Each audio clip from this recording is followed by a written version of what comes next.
একদিন রেদোয়ান একটি সুন্দর সকালে তার বন্ধুদের সঙ্গে বাইক চালাতে বের হল। তারা সবাই ছিল আনন্দে ভরা।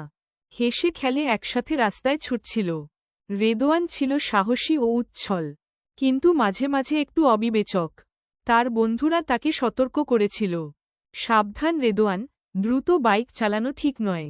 কিন্তু রেদোয়ান তাদের কথায় কান না দিয়ে আরও দ্রুত বাইক চালাতে শুরু করল। হঠাৎ করে রাস্তায় একটি বড় গর্ত দেখা দিল। রেদোয়ান গর্তটি দেখতে পেল না এবং বাইকটি নিয়ন্ত্রণ হারিয়ে ফেলল। সে পড়ে গেল এবং তার গায়ে কিছুটা আঘাত লেগে গেল। তার বন্ধুরা দ্রুত তার কাছে ছুটে গেল।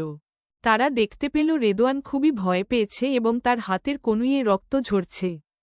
রেদোয়ান, তুমি ঠিক আছো? তার বন্ধু সজল জিজ্ঞেস করল। রেদোয়ান কাঁপতে কাঁপতে বলল, আমি ঠিক আছি, কিন্তু আমি খুব ভয় পেয়েছি। তার বন্ধুদের সাহায্যে সে উঠে দাঁড়াল।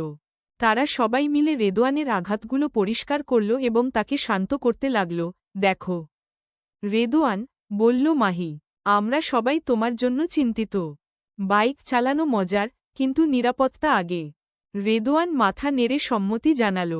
সে বুঝতে পারল যে তার বন্ধুদের কথায় গুরুত্ব আছে। এরপর তারা সবাই সিদ্ধান্ত নিল যে তারা আর কখনো অতি দ্রুত বাইক চালাবে না। রেদোয়ান প্রতিজ্ঞা করল যে সে সবসময় সতর্ক থাকবে। সেই দিন থেকে রেদোয়ান শুধু বাইক চালানোই নয়, বরং জীবনের প্রতিটি কাজে সতর্ক থাকার চেষ্টা করল। সেদিনের ঘটনা রেদোয়ানের মনে একটি গুরুত্বপূর্ণ পাঠ রেখে গেল।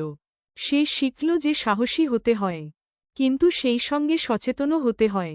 আর এর ফলে রেদোয়ান তার বন্ধুদের সঙ্গে আরও আনন্দময় সময় কাটাতে পারল, নিরাপদে এবং আনন্দের সাথে।